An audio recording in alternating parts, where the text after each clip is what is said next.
എല്ലാവർക്കും നമസ്കാരം. എത്ര നാളായി മാറ്റി പറഞ്ഞിട്ട്. Feels good.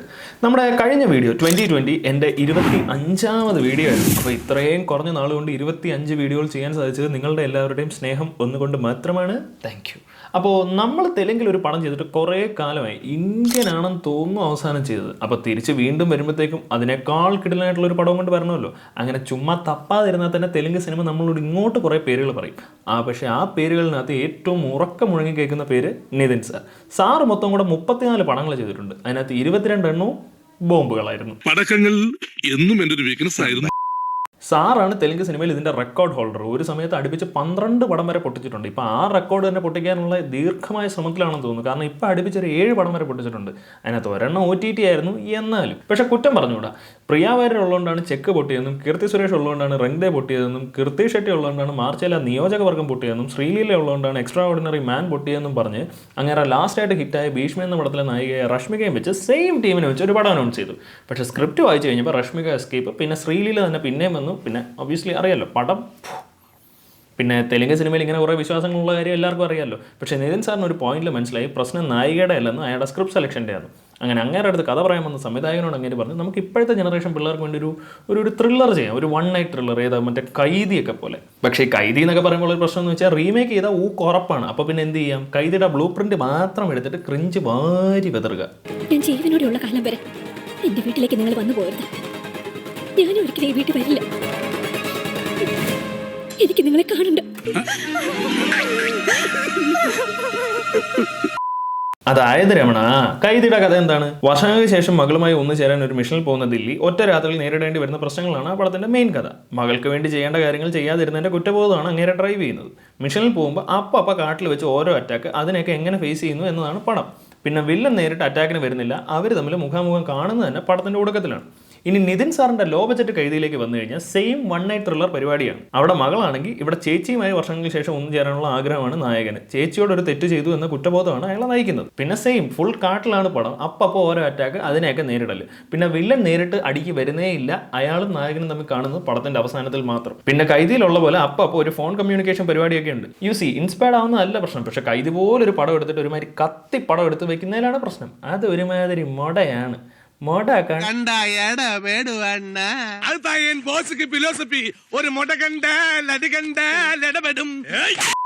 അപ്പോൾ പടം തുടങ്ങുമ്പോൾ ഏതോ ഒരു ഫാക്ടറിയിൽ ഭയങ്കര വലിയൊരു എക്സ്പ്ലോഷൻ. ആ ബ്ലാസ്റ്റിൽ ഫ്ലൈറ്റിലുണ്ടായിരുന്ന CGI കാക്ക തൊട്ട് നൈറ്റിൽ പാല് വിറ്റുകൊണ്ടിരുന്ന മാമൻ വരെ ബോധം കെട്ടി വീഴും. അങ്ങനെ തെറിച്ച് വീണ പാലും പൊട്ടിയൊളിച്ച ബ്ലഡും കൂടെ ചേർന്ന് ഒരുമാതിരി ബീട്രൂട്ട് കിച്ചടി പോലത്തെ ഒരു ഐറ്റം ആവും. ഇതാണ് സംവിധായകൻ നമുക്ക് തരുന്ന ആദ്യത്തെ സിഗ്നൽ. അതായത് ഞങ്ങൾ നിങ്ങൾക്ക് ബ്ലഡി സ്വീറ്റായ തങ്കച്ചി പാസവും കേരള സ്റ്റോറിയേക്കാൾ ബ്ലഡി ക്രിഞ്ചായ ആക്ഷൻ സീൻസും സമാസമയം ചേർത്ത് അണ്ണാക്കിലോട്ട് ഒഴിച്ചു തരാൻ പോവുകയാണ്, വാ തുറന്ന് പിടിക്കൂ എന്ന്. അപ്പോൾ ഇത്രയും പേര് പെട്ടെന്ന് ബോധം കെട്ട് വീഴുമ്പോൾ അവരെയൊക്കെ ഹോസ്പിറ്റലിൽ എത്തിക്കണ്ടേ. അതുകൊണ്ട് എല്ലാവരും ഓരോ ബോഡിയും പൊക്കി പിടിച്ചുകൊണ്ട് ആംബുലൻസിനെ പോലും കടത്തി വിടാതെ നാഷണൽ ഹൈവേ കൂടെ ഒരു മാരത്തോൺ ഓട്ടം. അല്ലെങ്കിൽ ആംബുലൻസിനൊന്നും പഴയ പോലെ സ്പീഡില്ലെന്നേ. അത് മാത്രമല്ല ഹൈദരാബാദ് സിറ്റിയിലൊക്കെ എന്താ ട്രാഫിക്.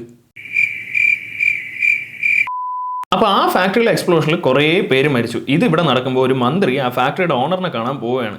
ഇവിടെ എനിക്കൊരു കാര്യം ഓർമ്മിക്കാനുണ്ട്. അതായത് നമ്മൾ ഏതൊരു നല്ല കൊമേഴ്ഷ്യൽ സിനിമ എൻജോയ് ചെയ്യുമ്പോഴും അതിനകത്ത് ഒരു മെയിൻ ഫാക്ടർ എന്താണെന്ന് വെച്ചാൽ നായകനേക്കാൾ പവർഫുള്ളായ വില്ലൻ ഉണ്ടായിരിക്കും. ഇപ്പോൾ ഫോർ എക്സാമ്പിൾ എന്തിരൻ, ദശാവതാരം, 24, അഴകിയ തമിഴ് മകൻ.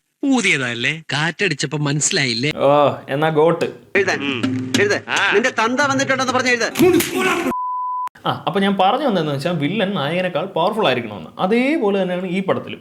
ഈ സിനിമയിലെ വില്ലൻ പൈസ കൊണ്ട് വളരെ സമ്പന്നനാണെങ്കിലും തലയ്ക്കകത്ത് 10 പൈസയുടെ വിവരമില്ലാത്തവനാണ്. അതായത് പണ്ടങ്ങാണ്ടോ ഒരു ആക്സിഡന്റിൽ ഓഡിറ്ററി നെർവിന് ഡാമേജ് പറ്റിയതുകൊണ്ട് ഇങ്ങനെ 20 ഡെസിബലിന് കൂടുതൽ ശബ്ദം ഹാൻഡിൽ ചെയ്യാൻ പറ്റില്ല എന്നാണ് ഈ സിനിമയിൽ പറയുന്നത്. ഇവർ തന്നെ ഈ സിനിമയ്ക്കകത്ത് പറയുന്നു നമ്മൾ വിസ്പർ ചെയ്യുമ്പോൾ പോലും 30 ഡെസിബലിനേക്കാൾ മുകളിൽ വരുമെന്ന്. ഈ കാരണം കൊണ്ട് തന്നെ അങ്ങേരുടെ വീട്ടിൽ കോളിംഗ് ബെല്ലും ഇല്ല, വർക്ക് ചെയ്യുന്ന സ്റ്റാഫിന് സംസാരശേഷിയില്ല. കാരണം അറിയാതെ എങ്ങനെ ഏതെങ്കിലും ഒരു സ്റ്റാഫ് പാറ്റയെ കണ്ടിട്ട് എന്ന് വിളിച്ചാൽ തീർന്നില്ലേ. അപ്പോൾ 3 ഗേറ്റ് 30 സെക്യൂരിറ്റിയും വെച്ച് ജീവിക്കുന്ന ഇങ്ങേര് കാണാൻ വന്ന മിനിസ്റ്ററിനെ കൊണ്ട് ശബ്ദം ഉണ്ടാക്കുന്ന സാധനങ്ങളൊക്കെ, അതായത് മാല, വള, മോതിരം, phone, purse, belt, shoes, watch, കണ്ണാടി, അങ്ങനെ എല്ലാം പുറത്തൂരി വെപ്പിച്ചു. അകത്തിരിക്കുന്നവന് മന്ത്രി പറയുന്നത് കേൾക്കണ്ട, പക്ഷെ മന്ത്രിക്ക് അകത്തിരിക്കുന്നവനെ കാണണ്ടേ. അതുകൊണ്ട് കണ്ണാടി മാത്രം തിരിച്ചു കൊടുത്തു. പിന്നെ അകത്തോട്ട് കയറി കഴിഞ്ഞാൽ ലെതർ ഫ്ലോർ, സൗണ്ട് പ്രൂഫ് വാള്, പിന്നെ അങ്ങേരുടെ ചെവിയിൽ നോയ്സ് ക്യാൻസലേഷൻ ഡിവൈസ്. എന്നിട്ട് ഇവർ തമ്മിൽ ചർച്ച. മന്ത്രി പറയുന്നത് ഇങ്ങേർക്ക് മഫിൾഡ് ആയിട്ട് കേൾക്കാം. അതൊരു 50-60 ഡെസിബിൾ സൗണ്ട് ആയിരിക്കും. അത് കുറച്ചൊരു 20-ന് താഴെ ആക്കുമായിരിക്കും. പക്ഷേ ഇത്രയും കഷ്ടപ്പെടേണ്ട ആവശ്യമില്ലല്ലോ. ഒരു വീഡിയോ കോൾ ചെയ്തിട്ട് സൗണ്ട് കുറച്ചിട്ടിട്ട് ഇപ്പം ഈ വിരൽ കൊണ്ട് കാണിക്കുന്ന പോലത്തെ പരിപാടി അങ്ങ് കാണിച്ചാൽ പോരെ. അല്ലെങ്കിൽ മണിയില്ലാത്ത മണി വെച്ച് മണി അടിക്കുന്നവനോടൊക്കെ പറഞ്ഞിട്ട് എന്ത് കാര്യം. അപ്പോൾ ഇവർ വന്ന് ഡീല് സംസാരിച്ചു. ചീഫ് മിനിസ്റ്ററിന് 100 കോടി, ഇങ്ങേർക്ക് 10 കോടി, പിന്നെ മരിച്ച എല്ലാവരുടെയും കുടുംബത്തിന് 2 ലക്ഷം വെച്ച്. അപ്പോൾ നമ്മൾ ഇനി അടുത്ത് പോകുന്ന കോമ്പൻസേഷൻ കൊടുക്കൽ ചടങ്ങിലേക്കാണ്. കഷ്ടപ്പെട്ട് ക്യൂവിൽ നിന്ന് ചെക്ക് മേടിച്ചിട്ട് ഈ ചേച്ചി എനിക്ക് ചെക്ക് വേണ്ട, ന്യായം മതിയെന്ന് പറഞ്ഞ് ചെക്ക് വലിച്ചെറിയും.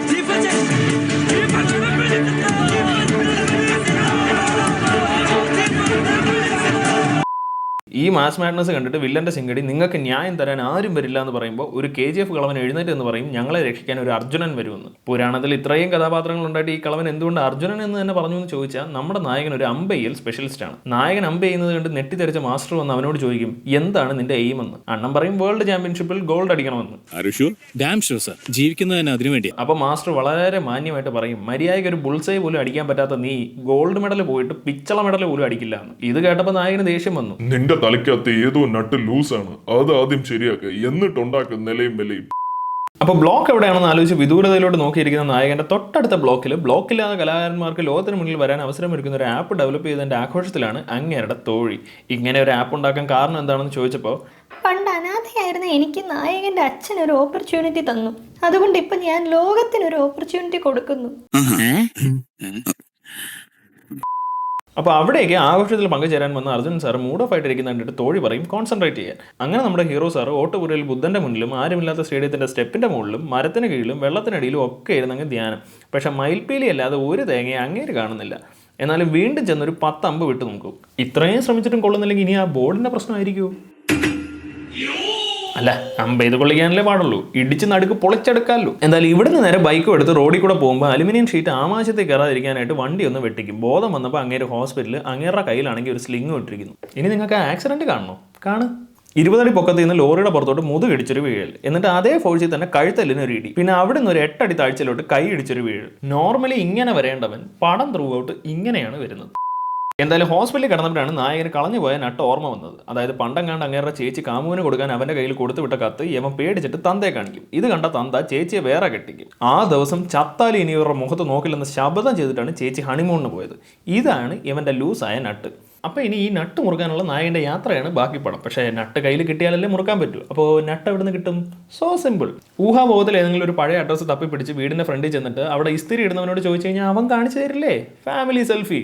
അപ്പോൾ അക്ക അത് തന്നെയാണെന്ന് ഉറപ്പിച്ചു. പക്ഷേ അക്ക ഇപ്പോൾ ഇവിടെ ഇല്ല. ഫാമിലി ആയിട്ട് ഏതോ കാട്ടുമുക്കിലെ പൂരം കൂടാൻ പോയിരിക്കുകയാണ്. ഇതൊക്കെ ഇവിടെ നടക്കുമ്പോൾ നമ്മുടെ നോയ്സ് ക്യാൻസലേഷൻ വില്ലൻ ഫാക്ടറിയെ കുറിച്ച് നല്ല റിപ്പോർട്ട് എഴുതണമെന്ന് പറഞ്ഞ് വീട്ടുകാരെ പിടിച്ച് വെച്ച് ഉദ്യോഗസ്ഥരെ ഭീഷണിപ്പെടുത്തും. അപ്പോൾ അതിലൊരു ധീരനായ ഓഫീസർ പറയും വീട്ടുകാരെ കൊല്ലുമെന്ന് പേടിപ്പിച്ചാൽ ഞാൻ ഒപ്പിടുമെന്ന് കരുതിയോ?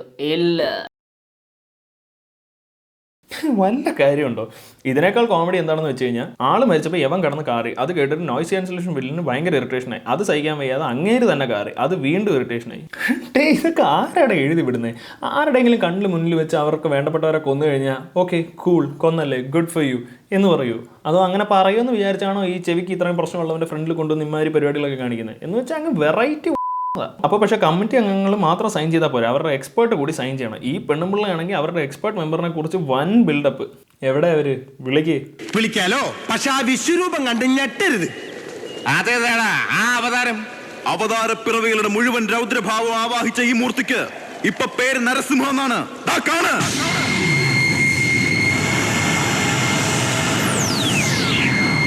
ഇതൊക്കെ എന്തോ ഇൻട്രോ ഷോട്ട്. അപ്പോൾ വില്ലൻ ചേച്ചിയെ ഫാമിലി അറ്റാക്ക് ചെയ്യാൻ വരികയാണെന്ന് അറിഞ്ഞിട്ട് ഉത്സവമൊക്കെ പിന്നെ ആദ്യം ഉയരോടിരിക്കാൻ നോക്കാമെന്ന് പറഞ്ഞ് ഇവർ വണ്ടി എടുത്ത് പുറപ്പെടും. മറ്റേ കൈതിയിലെ ലോറി സീൻ ഓർമ്മയില്ലേ? ലോറി തന്നെ വെച്ച് കഴിഞ്ഞാൽ ആൾക്കാർ കോപ്പിയാന്ന് പറഞ്ഞല്ലോ. അതുകൊണ്ട് അവിടെ ലോറി ആണെങ്കിൽ ഇവിടെ കാറ്. അതിനകത്ത് ലോറിക്കകത്ത് ആൾക്കാർ വലിഞ്ഞു കയറുന്നല്ലോ, ഇതിനകത്ത് കാറിൻ്റെ മുകളിൽ ആൾക്കാർ വലിഞ്ഞു കയറിയിട്ട് കാറ് തല്ലിപ്പൊളിക്കും. എന്തിനാടേ ഇത്രയും കഷ്ടപ്പെടുന്ന? കാറിൻ്റെ ടയറിന് വെടിവെച്ചാൽ പോരെയെന്ന് നിങ്ങൾ ചിന്തിക്കാം. പക്ഷേ നമ്മുടെ ഒരു വില്ലന്മാരുടെ കയ്യിലും തോക്കില്ല. ആകെ അവരുടെ കയ്യിലുള്ളത് മായാവിയുടെ മാന്ത്രികവടി പോലത്തെ ഒരു ഒലക്കയാണ്. എന്തായാലും ഈ ചേസ് ഇങ്ങനെ പൊക്കോണ്ടിരിക്കുമ്പോൾ ദാണ്ട് വഴിയിൽ നമ്മുടെ അർജുനൻ സാർ ഇത് ഏത് വണ്ടിയാ എന്നിങ്ങനെ നോക്കുന്നതിനിടയ്ക്ക് തന്നെ അവർ വന്ന കാറിൽ ഒരു വണ്ടി വന്നിരിക്കും. ആ വണ്ടിക്കകത്ത് നമ്മുടെ തോഴി ഉണ്ടായിരുന്നു. ഇടിച്ച് ആ കാർ കുഴിയിലോട്ട് നിരങ്ങി താഴത്തെ റോഡിലെത്തിയപ്പോൾ നേരത്തെ ഇടിച്ച വണ്ടി വന്ന് വീണ്ടും ഇടിച്ചു. വണ്ടി കമന്നു. ഒരാൾ ചത്ത് തൊലയാൻ ഇത് മതി. പക്ഷേ ഇവൾ അർജുനൻ സാറിൻ്റെ തോഴിയാണല്ലോ, അതുകൊണ്ട് ചെറിയൊരു മുറിവേ ഉള്ളൂ. പക്ഷേ ഇവളെ തട്ടിയ ഒരുത്തനെ അർജുനൻ സാർ പുറകെ ചെന്നൊരു ഇടി കൊടുക്കും. അതൊരു വെടിക്കെട്ട് ഷോട്ടായിരുന്നു കേട്ടോ. അങ്ങനെ അടിച്ചടിച്ച് അണ്ണൻ ചേച്ചിയുടെ മുന്നിലെത്തും. പക്ഷേ ചേച്ചിക്ക് അണ്ണനെ മനസ്സിലാവുന്നില്ല. ഇനിയുള്ള ടാസ്ക് എന്താണെന്ന് വെച്ച് കഴിഞ്ഞാൽ അടുത്ത ദിവസം രാവിലെ 9 മണിക്ക് മുമ്പ് ചേച്ചിയുടെ റിപ്പോർട്ട് കളക്ടറേറ്റിൽ എത്തിക്കണം. അപ്പോൾ കൈതയിൽ ബിജോയ് സാറും മകളും 2 ആയിരുന്നെങ്കിൽ ഈ പടത്തിൽ അത് 2 കൂടെ 1 ആണ്. അല്ല, ഈ പടത്തിന്റെ അവിയൽ വരുവാൻ കണ്ടപ്പോഴേ നിങ്ങൾക്ക് മനസ്സിലായി കാണുമല്ലോ. ഇതിനിടയ്ക്കാണ് എമർജൻസി സർവീസിലിരിക്കുന്ന രത്ന ചേച്ചിയെ അർജുനൻ സാർ പരിചയപ്പെടുന്നത്. പിന്നെ കൈതി ഈ പടമായിട്ടുള്ള ഒരു മേജർ ഡിഫറൻസ് നിങ്ങൾക്ക് മനസ്സിലായോ? കൈതിയിൽ നായികയില്ല, ഈ പടത്തിൽ നായികമാർ 2. എന്തായാലും രത്ന ചേച്ചിയാണ് ഇവർക്ക് മരുന്നും ഭക്ഷണവും വണ്ടിയും വരെ അറേഞ്ച് ചെയ്ത് കൊടുക്കുന്നത്. പക്ഷേ വില്ലന്മാർ അവരെ തപ്പി നടക്കുന്നുണ്ട്, ഇവർക്ക് എസ്കേപ്പ് ആണല്ലോ. അങ്ങനെ ഇവരൊരു ബസ്സിൽ കയറി രക്ഷപ്പെടാൻ പോകുമ്പോഴത്തേക്കും വില്ലന്റെ ഗ്യാങ് പിടിക്കും. അപ്പോൾ വേറെ വഴിയില്ലാതെ അർജുൻ സാർ അങ്ങനെ ഒടിഞ്ഞ കയ്യിൽ നിന്ന് സ്ലിംഗ് അഴിച്ച് ബസ്സിന് മുകളിൽ വലിഞ്ഞു കയറി അമ്പ ചെയ്യാൻ തുടങ്ങി. അറ്റത്ത് നിന്നിട്ട് ആരെയും അമ്പ ചെയ്ത് കൊള്ളിക്കാൻ പറ്റാത്ത യവനെയൊക്കെ കാണുമ്പോഴാണ് ഓടുന്ന വണ്ടിയിൽ എഴുന്നേറ്റ് നിന്ന് ഇരുട്ടത്ത് കറക്റ്റായിട്ട് അമ്പ ചെയ്ത് കൊള്ളിച്ച ആൾക്കാരെയൊക്കെ തൊഴാൻ തോന്നുന്നത്.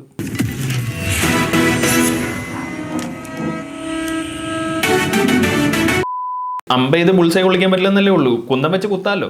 അങ്ങനെ ഇന്നലെ രാത്രി ഹൈവേയിൽ കൈ ഇടിച്ച് വീണവൻ ഇന്ന് പറന്നടിക്കുന്നു. അങ്ങനെ അടിക്കൊടുവിൽ അണ്ണന് കിഡ്നിക്ക് ഒരു കുത്ത് കിട്ടും. പക്ഷേ എന്നാലും അങ്ങനെ ബസ്സിൽ കയറും.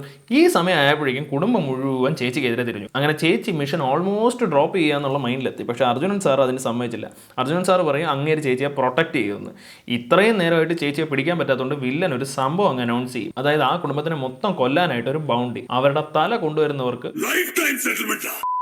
അപ്പോൾ എന്തായാലും ബൗണ്ടി പ്രഖ്യാപിച്ച സ്ഥിതിക്ക് ആ കാട്ടിലെ എല്ലാ ട്രൈബ്സും അവരെ കൊല്ലാനായിട്ട് റെഡിയാവും. അപ്പോൾ അങ്ങനെയുള്ള ഒരു ട്രൈബിലെ ഒരു ടീം ലീഡറോട് വന്ന് ഒരുത്തൻ ചോദിക്കും, ரோலக்ஸ் இவனெல்லாம் தேடி கண்டுபிடிச்சு கொள்றது கஷ்டம். முதல்ல நம்ம டிஸ்ட்ரிபியூஷன் அவனுக்கு தலையவ கொண்டு வரணும். அவனுக்கு லைஃப் செட் பண்றான். അപ്പോൾ ഇങ്ങനെ ഊര് മൊത്തം ഇവരെ കൊല്ലാനായിട്ട് പുറകെ നടക്കുമ്പോൾ ഇവർ പൊക്കോണ്ടിരുന്ന ബസ് ആക്സിഡന്റ് ആവും. അതേ സമയത്ത് തന്നെ ആ വണ്ടിയിലുള്ള ഒരു സ്ത്രീക്ക് പ്രസവ വേദന വരും. നമ്മളെ ടെൻഷൻ ആക്കാനായിട്ട് സംവിധായകന്റെ ഓരോരോ പരിപാടികളായി അവിടുന്ന്. എന്തായാലും പ്രസവം എടുക്കാൻ ഇവരെല്ലാവരും കൂടെ തീരുമാനിക്കും. അപ്പോൾ പ്രസവം എടുക്കുമ്പോൾ സ്റ്റെറിലൈസ്ഡ് ആയിരിക്കണമല്ലോ ചുറ്റുപാടും. പിന്നെ അത് മാത്രമല്ല നല്ല വെളിച്ചവും വേണം. അതിനായിട്ട് ആ ചേച്ചി ഒരു ഗ്രൗണ്ടിന്റെ നടുക്കൊണ്ട് കിടത്തിയിട്ട് ചുറ്റും വെടിമരുന്ന് വിതറി അങ്ങ് തീയിടും. ആർക്കാടാ ഇനി വെളിച്ചം വേണ്ടത്? തീ ഇങ്ങനെ ആളി കത്തുന്ന കണ്ട് വില്ലന്മാർ പേടിച്ച് പിന്മാറുമെന്ന് കരുതിയോ? അവർ ഹ്യൂമൻ പിരമിഡ് ഉണ്ടാക്കി അതിന്റെ മോളിൽ കൂടെ ചാടും. കാര്യം അർജുൻ സാർ വെറും ആർച്ചർ ആണെങ്കിലും കൂലിക്ക് തല്ലാൻ പോകുന്നവരെക്കാൾ സൂപ്പറായിട്ടാണ് എല്ലാവരും അടിക്കുന്നത്. അപ്പോൾ ഇവിടെ അടി, അവിടെ പ്രസവം, അടി പ്രസവം, പ്രസവം അടി, അടി പ്രസവം, അതിങ്ങനെ ഇടവിട്ട് കാണിക്കണം. അപ്പോൾ അടിയൊക്കെ സ്ഥിരമായിട്ടായിട്ട് നമുക്ക് പ്രസവത്തിലേക്ക് ഫോക്കസ് ചെയ്യാം. അതായത് ഇവിടെ പ്രസവം എടുക്കാനും നമ്മുടെ രത്ന ചേച്ചിയെ തന്നെയാണ് വിളിക്കുന്നത്. രത്ന ചേച്ചി കുറച്ച് ടിപ്സ് പറഞ്ഞു കൊടുക്കും. ആദ്യത്തെ ടിപ്പ്, ശ്വാസം വലിച്ചെടുത്തിട്ട് ഓം എന്ന് പറഞ്ഞ് പുറത്തോട്ട് വിടുക. ഇത് ചെയ്തപ്പോൾ കുറച്ച് ആശ്വാസമായി. പക്ഷെ പ്രസവം അങ്ങോട്ട് നടക്കുന്നില്ല, കാരണം ചുറ്റും വയലൻസ് അല്ലേ. അപ്പോൾ രത്ന ചേച്ചി പറയും എന്തെങ്കിലും ഒരു ശ്ലോകം ഉരുവിട്ട് ഒരു പോസിറ്റീവ് അറ്റ്മോസ്ഫിയർ ഉണ്ടാക്കാൻ. അങ്ങനെ എല്ലാവരും കൂടി അസംബ്ലിക്ക് നാഷണൽ ആന്തം പാടുന്ന പോലെ ഒരുമിച്ചിരുന്ന് ശ്ലോകം പറയും. അങ്ങനെ കുഞ്ഞ് ജനിച്ചു. അത് മാത്രമല്ല, അരിവാള് ചൂടാക്കി പൊക്കൽക്കൊടിയും അറുത്ത് മരപ്പലക പൊളിച്ചെടുത്ത് അതിൽ കൊച്ചിനെയും കിടത്തി പ്രസവം എടുത്തിട്ട് അവർ നേരെ കൊട്ടവഞ്ചിയിൽ കയറി രക്ഷപ്പെടും. എന്തൊരു ടെൻഷനായിരുന്നു ആ സീനൊക്കെ. നിങ്ങളുടെ കൈതിയിലുണ്ടോ ഇതേപോലത്തെ സീനൊക്കെ? തീർന്നില്ല, ഇനിയും ഒരു ഐറ്റവും കൂടെ ഉണ്ട്. രത്ന ചേച്ചിയുടെ സഹായം കൊണ്ടാണല്ലോ ഈ കുഞ്ഞ് ജനിച്ചത്. അതുകൊണ്ട് രത്ന ചേച്ചി തന്നെ ഈ കുഞ്ഞിന് പേരിടണമെന്നാണ് അർജുനൻ സാർ പറയുന്നത്. അങ്ങനെ രത്ന ചേച്ചി ഒരു കിടിലം പേരിടും. പേര് ചാമുണ്ടേശ്വരി എന്ന് വെക്കാം. അല്ല പിന്നെ കാട്ടുമുക്കിൽ ജീവിക്കുന്ന അമ്മച്ചിയോട് പേരിടാൻ പറഞ്ഞ വിലാസിനി ചാമുണ്ടേശ്വരി എന്നൊക്കെ അല്ലേ വരും. ഇനിയിപ്പോൾ എന്ത് ചെയ്യാനാ, അനുഭവിച്ചോ, ഇഷ്ടപ്പെട്ട പോലെ അഭിനയിക്കാം. അവള് ലൈനിലുണ്ട്. നാളെ വിളിക്കാമേ. അങ്ങനെ ഇവിടുന്ന് ഇവർ രക്ഷപ്പെടാൻ പോകുമ്പോഴാണ് കൂടെ ഉണ്ടായിരുന്ന ചേച്ചിയുടെ മോള് മിസ്സിംഗ് ആണെന്ന് ഇവർക്ക് മനസ്സിലാവുന്നത്. അങ്ങനെ ആ കൊച്ചിനെ കണ്ടുപിടിക്കാനായിട്ട് അർജുനൻ സാർ പോകുമ്പോൾ ബാക്കി ഫാമിലി സേഫ് ആയിട്ട് കൊണ്ടുപോകാനുള്ള ദൗത്യം തോഴി ഏറ്റെടുക്കും. അങ്ങനെ ഇവർ 2 ടീമാവും. പക്ഷേ തോഴിയുടെ ടീമിനെ സ്വാസിക ചേച്ചി രക്ഷപ്പെടുത്താമെന്നും പറഞ്ഞ് വിശ്വസിപ്പിച്ച് കൊല്ലാൻ നോക്കും. അങ്ങനെ ചേച്ചിയും തോഴിയായിട്ട് ഫൈറ്റ്. ആ ഫൈറ്റിനിടയ്ക്ക് ചേച്ചിയുടെ കണ്ണ് തോഴി പൊത്ത് കളയും. അപ്പം നമ്മൾ വിചാരിക്കും ചേച്ചി മരിച്ചെന്ന്. പക്ഷേ ചേച്ചി വീണ്ടും എഴുന്നേറ്റ് തോഴിയെ സീലിങ്ങിലെ കുന്തത്തിൽ കൊണ്ടുവന്ന് കുത്തും. അപ്പം നമ്മൾ വിചാരിക്കും തോഴി മരിച്ചെന്ന്. പക്ഷേ തോഴി വീണ്ടും എഴുന്നേറ്റ് വന്ന് ചേച്ചിയെ കൊല്ലും. ഇതിവിടെ നടക്കുമ്പോൾ മറ്റേ കൊച്ചിനെ വില്ലൻ്റെ ഗ്യാങ് തൂക്കിക്കൊണ്ട് പോയിടത്ത് നിന്ന് മൗഗ്ലി കളിച്ച് അർജുനൻ സാർ കൊച്ചിനെ രക്ഷിക്കും. പിന്നെ അങ്ങോട്ട് ഫൈറ്റിനിടയ്ക്ക് ഒരു കത്തി സാറിൻ്റെ ജീൻസിൻ്റെ ഒരു അറ്റത്ത് കൊണ്ട് ആ സൈഡ് ഒന്ന് കീറും. അടുത്ത ഷോട്ടിൽ ആ ജീൻസ് മുഴുവൻ മുണ്ട് പോലെ ഇങ്ങനെ ഊരി വരും. എന്തായാലും അവർ ജീൻസ് കീറി കളഞ്ഞല്ലേ, അതുകൊണ്ട് അങ്ങേര് അവരുടെ തന്നെ മുണ്ട് പറിച്ചെടുത്ത് കൊടുക്കും. അല്ല, ഈ കാട്ടിലെ ഫൈറ്റിന് ഈ നിക്കറ് തന്നെയല്ലേ സൗകര്യം അല്ലേ? പക്ഷേ ഈ ഫൈറ്റിനിടയ്ക്ക് ആ കൊച്ചിൻ്റെ ബോധം പോകും. എന്ത് പറഞ്ഞിട്ടും ബോധം വരാത്ത കൊച്ചിനോട് മോളെ ഞാൻ നിന്റെ മാമന എന്ന് പറഞ്ഞപ്പോൾ പെട്ടെന്ന് ബോധം വന്നു. എന്നാലും കൊച്ചിനെ രക്ഷിച്ച് തിരിച്ചു വന്ന അർജുൻ സാർ കാണുന്നത് അന്ത്യശ്വാസം വലിക്കുന്ന തോഴിയാണ്. മരിക്കാൻ നേരത്തെ തോഴി എന്താണ് പറഞ്ഞതെന്ന് അറിയാമോ? നിന്റെ ഗോൾഡ് മെഡൽ ഇമ്പോർട്ടന്റ്. ഇവിടുന്ന് കിട്ടിയ ഫാൻസി മോഡലിന് you know she's A cringe fest lady.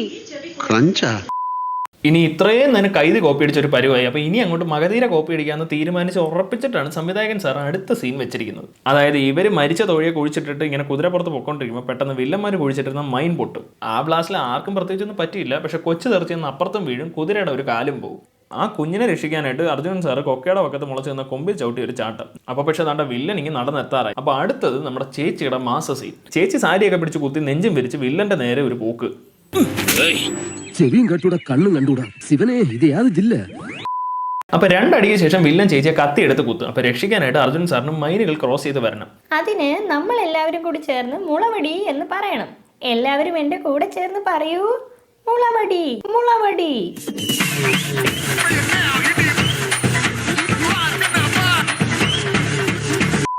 പിന്നെ അങ്ങോട്ട് വെട്ടോടെ വെട്ട്. പക്ഷെ കുറ്റം പറഞ്ഞൂടാ, ഒരെണ്ണം പോലും ആരുടെയും ദേഹത്ത് കൊള്ളുന്നില്ല.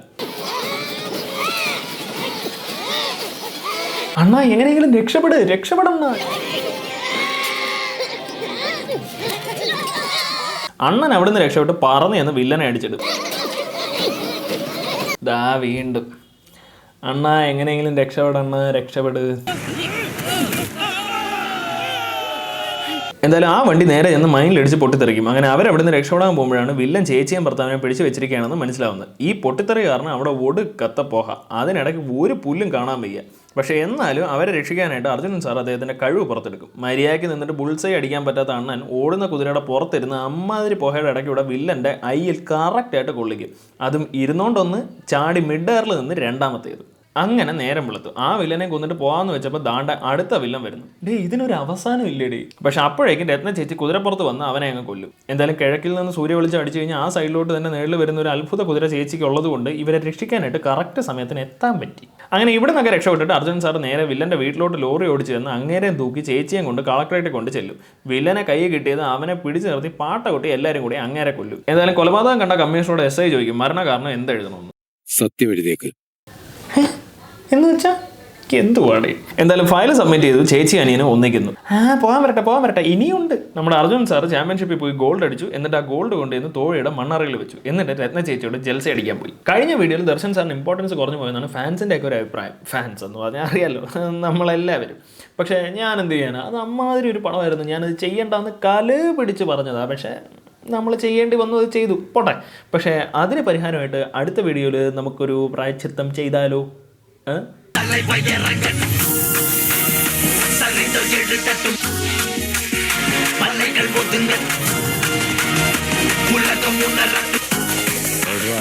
அரங்கம் மதுரை கரங்கள் வந்தன அழுத்து மதம்